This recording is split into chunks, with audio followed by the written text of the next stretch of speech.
So let's just say you're a small business, a little story about a small business.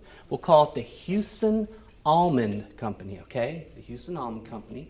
Started out small, you were a small farm, and you were growing because Dr. Oz said almonds, right? Is that correct? Almonds are good for you, and if you drink almond milk and eat almond butter, you're going to be healthier. So almonds start to sell, and your profits, your business starts to grow. You're using Windows, keep your business records. You hire a programmer from Berkeley, and he's developing programs for you to develop better almonds. And you're developing cures for cancer. You're working with Johnson & Johnson. So this is like a dream come true. This is what a business person likes. They're growing like crazy. And all the while, over the years, you're no longer a small business. You're growing, you're getting bigger, and whenever you have this rapid growth, that often causes problems that you don't anticipate. You come to work one day, and you see your IT person standing there, and she is a former colonel in the Air Force, and suddenly the business manager comes into your office, and she looks at you, and she has a stone face, and that's normal. She always has a stone face, and she says, "Houston, we have a problem." Well, this business is vulnerable because of all the connectivity that they have. It's called inherent risk. Whenever you have a lot of different systems and programs and you have a lot of different connectivity, that creates problems. There's more and more hackers out there. You don't have to be a brilliant scientist to be a hacker. Most of the hacking is available for purchase. You can buy the hacking tools online, and anyone can be a hacker. So FDIC has a simple methodology that you could use to make sure that you've got all your bases covered. The first step that FDIC teaches is to know your most valuable systems. You need to protect your most valuable assets and data and systems first. So the second test would be to know your enemy. Anyone from anywhere in the world can access you through the internet. 2003, when I first started doing this research, phishing was the main problem. In 2015, it's still phishing. It's spear phishing now. They know enough about you to send you an email that you will open. It might be from your bank, or it might be from someone you know. So you're going to answer it. Once you know what your systems are and what your threats are, then you can start to protect it. And we all know about it. It would be antivirus, be secure email, patch management. Software gets out of date, so you have to patch it. So if you're going to outsource it, you have to have a process in place to make sure you select the right vendor. Also, you need a disaster recovery plan. I think Mike Tyson said it best. He said, "Everyone has a plan until you get punched in the face." Next thing you need to do is test those key controls. Put yourself to the test. Target spent a ton of money on a product called FireEye, which was a very good intrusion detection and intrusion prevention system. What was happening was the air conditioning and ventilation system has a vendor comes in to run their air conditioning and ventilation system. That's on the same network as their point of sale terminals. So hackers breached the HVAC vendor and then came into got into the network at Target. Okay, and the last step is repeat. You have to do this at least annually. The office manager opened an email from someone named Ali at Stanislaus University. They sent an email to your office manager. It looked to be legitimate, had an attachment called crop reports, and they downloaded it. And when they downloaded it to their PC, suddenly the PC stopped working and it froze up. Mr. Houston, he stayed calm. What was impacted? He figured it out that the networks and PCs were impacted.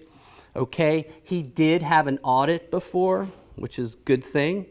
He realized that he did an asset review, figure out what he had. He got all of his employee health information and all of his personal identifiable information off the network. The only problem was he kept his intellectual property on the network, all his business records and all that research that he was doing, all the intellectual property. And those two items were frozen on the network and it was encrypted. What happens is they encrypt it, and then they give you 72 hours to pay up, or you lose your data. They destroy the encryption key, and it's gone forever. However, remember the colonel, she was the IT person at the business. And anyone in the Air Force knows that you back up your data. Thanks to the colonel, who she decided that bad things happen, and she backed up the data, and it saved the day. Another thing was called the Fair and Accurate Credit Transaction Act. That allows consumers like you, if you get one of those letters in the mail that say, hey, you've been breached, your information's been breached. Well, now you're allowed to get your credit report 3 times a year from 3 different credit agencies. So consumers were checking their credit reports and identifying any kind of accounts that didn't belong there. Don't use email to transact business. And if you do, you better have a second method to make sure that that's authentic. It's called a remote access program. Now, if that remote access program has a default password or an easily guessed password, the hackers are going to hack into your point of sale terminal, and they're going to install RAM scraping malware. RAM stands for random access memory. Usually card data is encrypted all the way through, but for a split second, the system needs to decrypt it to look at it so they can route it properly. So in just that nanosecond when it's unencrypted is when this RAM scraper picks off the data and transfers it out to the hackers. A man named Hugh No, and he's a Vietnamese national. He sold stolen identities. He actually had an account with a credit bureau and was downloading millions of individuals' credit histories. And he would then set up a website online where he would sell these from Vietnam, and they enticed him to come to Saipan, where he showed up thinking he was going to meet with some other criminals, but it turned out to be the FBI agents, and so they arrested him. So he's in jail, but there's thousands and thousands of other ones just like him, and they sell the identity along with the credit card information, because those two combined, you can commit more fraud, because you know well that if you're using your credit card in Mexico or in some other country, they're going to flag that. But if the stolen credit card is used in the same zip code that you live in, it's a lot harder to detect that fraud. So they're smart. They're combining stolen identities with the stolen card data. That California and Florida are the number 1 and 2 states every single quarter as far as identity theft goes. What does Georgia, Florida, and California have in common in the last few years? Had a lot of foreclosed properties. And if you have a foreclosed property, you can use that address for picking up and dropping off your wares. Okay, this is Eugene Bogachev. He's the guy who writes the ransomware. He also wrote the Banker Trojan. He's wanted by the FBI. And by the way, that is what ransomware looks like. If you get it on your computer, you can get it on your computer from downloading an attachment, or you can get it by just surfing the internet. Whenever you look at computer intrusions at banks, it's like a roller coaster. Because every time a new malware comes online, it's very successful for a few months, and then the antivirus people detect it and are able to write signatures to prevent it from infecting your computer. And talking about Russia, they actually blew up a oil pipeline in Turkey because Russia is an energy-dependent state, and it didn't want competition from the Middle East. So what they did was they hacked into the surveillance camera systems and put a piece of malware onto the pipeline software that runs the pipeline, and they just increased the pressure ever so slightly over time. And also they turned off the sensors that would detect high levels of pressure in the pipeline, and it eventually exploded.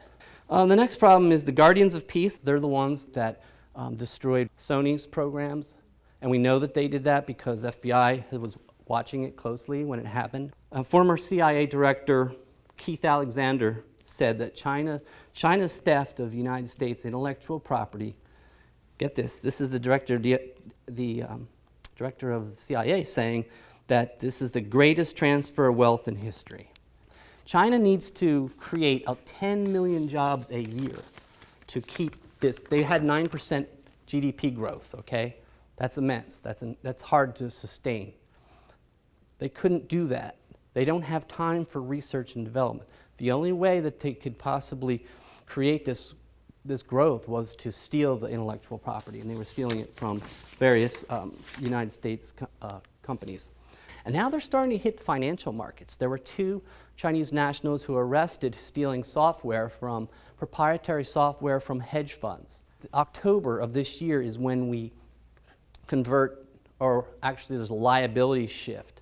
Businesses, merchants who accept credit cards need to purchase those terminals that accept the PIN and the chip card. So if any way possible, whoever you're working with, your vendor, or if you do it internally, get switched over as soon as you can. I think that if you're a business owner, you want to make sure that you're EMV compliant, otherwise you're going to have a big target on your back.